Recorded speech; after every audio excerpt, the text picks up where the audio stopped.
और question number 4 में दिया हुआ है 3 संख्याओं के घनों का योग। ठीक है, 3 संख्याएं हैं और उनके घनों का योग हमें दिया हुआ है। यदि संख्याएं 2:3:4 में है तो संख्याएं बताना है आपको। ठीक है, संख्याएं ज्ञात करना है। तो क्या करेंगे, हम लोग संख्याओं को मान लेंगे। ठीक है, लिखेंगे कि माना पहली संख्या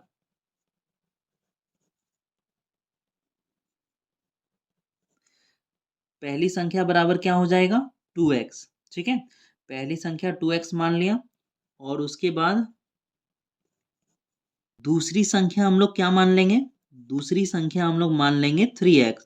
ठीक है, और तीसरी संख्या हम लोग मान लेंगे 4x। ठीक है, जो संख्याएं हमें अनुपात में दी है हमने उसी को मान लिया है। ठीक है, तो अब क्या लिखेंगे, प्रश्न से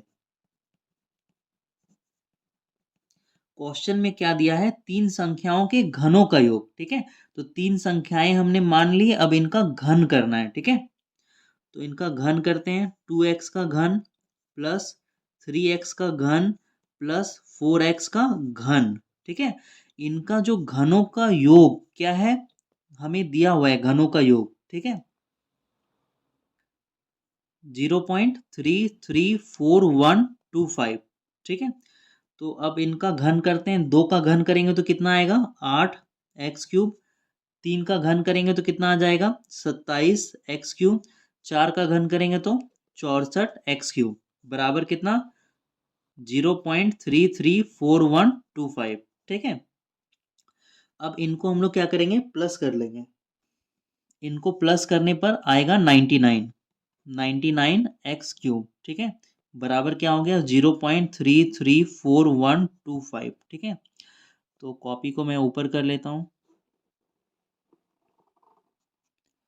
तो अब यहाँ पे क्या होगा, यहाँ पे लिखेंगे 99x3 इक्वल टू 0.334125। अब यहाँ से हम लोग पॉइंट को हटाएंगे। ठीक है, तो जब हम लोग पॉइंट को हटाएंगे तो पॉइंट के बाद कितना डिजिट है, 1 2 3 4 5 6। तो यहाँ पे कितना जीरो नीचे लगा देंगे, 6 जीरो लगा देंगे। ठीक है, 1 2 3 4 5 6, 1 लिखने के बाद 6 जीरो लगा देंगे। तो ये कैसे होता है आपको मालूम है ना, इसका मैं आपको बेसिक बताता हूँ कि अगर मेरे पास है 2.5। ठीक है, तो हमें पॉइंट हटाना है। तो देखो, पॉइंट हटाना है तो हम लोग क्या करेंगे, यहाँ पे कितने अंक के बाद पॉइंट है, 1 अंक के बाद पॉइंट है। ठीक है, तो हम लोग क्या करेंगे, 10 से ऊपर नीचे गुना करेंगे। ठीक है, नीचे में तो कुछ नहीं है, तो नीचे में कुछ नहीं है तो क्या होगा, 1 होगा, है ना। तो 10 से ऊपर नीचे गुना करेंगे। जब हम लोग 10 से गुना करेंगे तो ये कितना आ जाएगा, ये आ जाएगा 25, और नीचे कितना आ जाएगा, 10। ठीक है, तो पॉइंट हट गया और नीचे क्या लग गया, एक जीरो लग गया। ठीक है, तो यही बेसिक रूल है पॉइंट हटा के जीरो लगाने का। ठीक है, तो अब हम लोग देखो यहाँ पे क्या करेंगे, इसको जो है ना हम लोग अब काट लेते हैं। ठीक है, ये कट जाएगा। ये जो है हमारा 11 के टेबल से कट जाएगा और ये भी हमारा 11 के टेबल से कट जाएगा। तो इसको काटने के लिए आप क्या कर सकते हो, ये 99 जो है एक्स क्यूब के साथ किस में है, गुना में।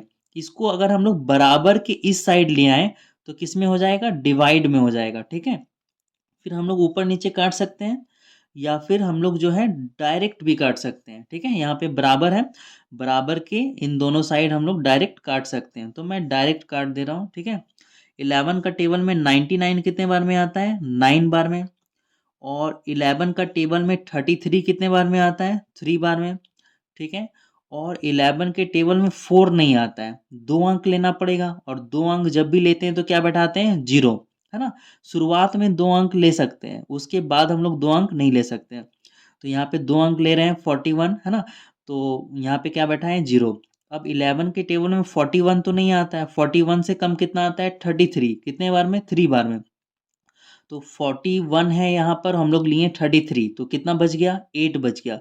उस 8 को 2 के आगे ले जाएंगे तो कितना हो जाएगा, 82।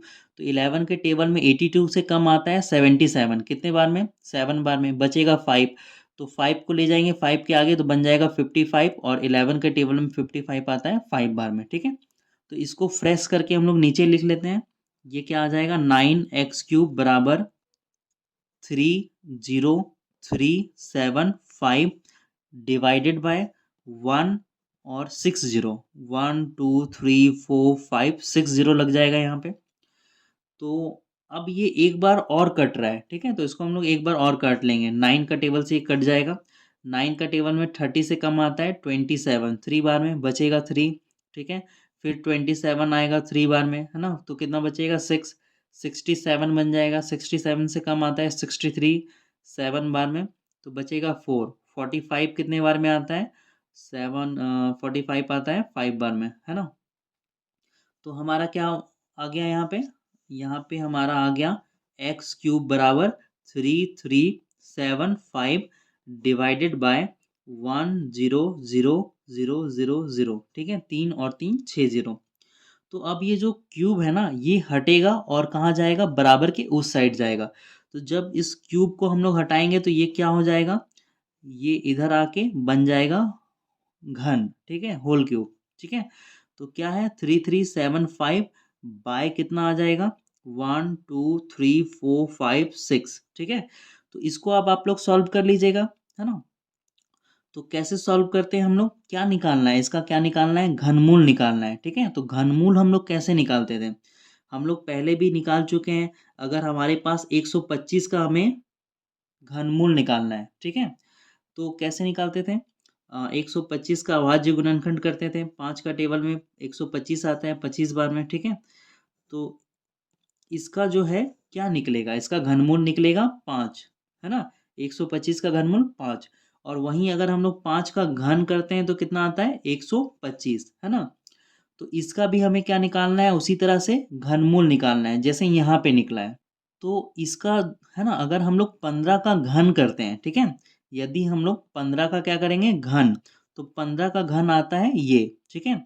15 को 15 इंटू 15 इंटू 15 अगर करते हैं तो 15 को, इसका घन कितना आता है 3375, ठीक है।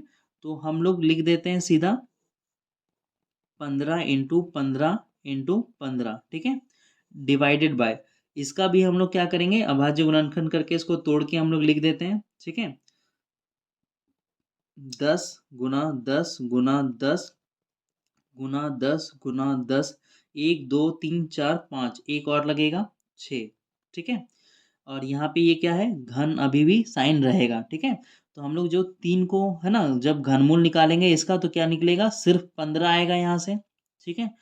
तो x बराबर यहाँ पे क्या आ जाएगा 15, और नीचे यहाँ पे क्या आएगा, ये जब बाहर आएगा तो ये 3 का 1 बन जाएगा और ये 3 का क्या बन जाएगा 1, यानी कि क्या हो जाएगा 10 इंटू 10। तो ये x बराबर क्या आएगा 15/100, ठीक है। तो अब देखो नीचे कितना जीरो है, 2 जीरो है, तो यहाँ पे क्या करेंगे, 2 अंक के बाद पॉइंट लगा देंगे, ठीक है। तो यहाँ पे 2 अंक के बाद क्या लग जाएगा पॉइंट, ठीक है। तो x बराबर कितना आ गया 0.15, ठीक है, हमारा काम हो गया। अब हमने देखो यहाँ पे ऊपर में, यहाँ पे x का वैल्यू निकल गया ना, कितना आया 0.15, और देखो ऊपर में हमने x क्या मान रखा है, हमने संख्याएं मान रखी है ना। पहली संख्याएं कितना है 2x 3x 4x, ठीक है। तो अब यहाँ से संख्याएं निकल जाएगी, तो हम लोग लिखेंगे पहली संख्या,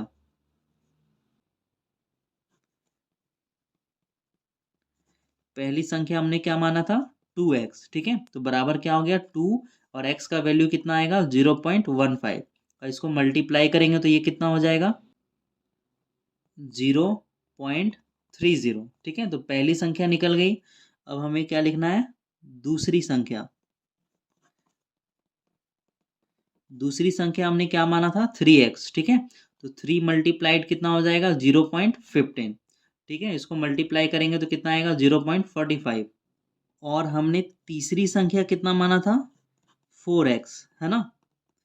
तीसरी संख्या हमने माना था 4x, 4x 4 इंटू 0.15, तो ये आएगा 0.60, ठीक है। ये मल्टीप्लाई करना आसान है ना, 2 5 जा 10 का 0 हाथ में रहा 1, 2 1 जा 2 और एक हाथ वाला 3, 2 अंक के बाद पॉइंट है, 2 अंक के बाद पॉइंट लग गया, ठीक है। इस तरह से मल्टीप्लाई हो जाएगा ये।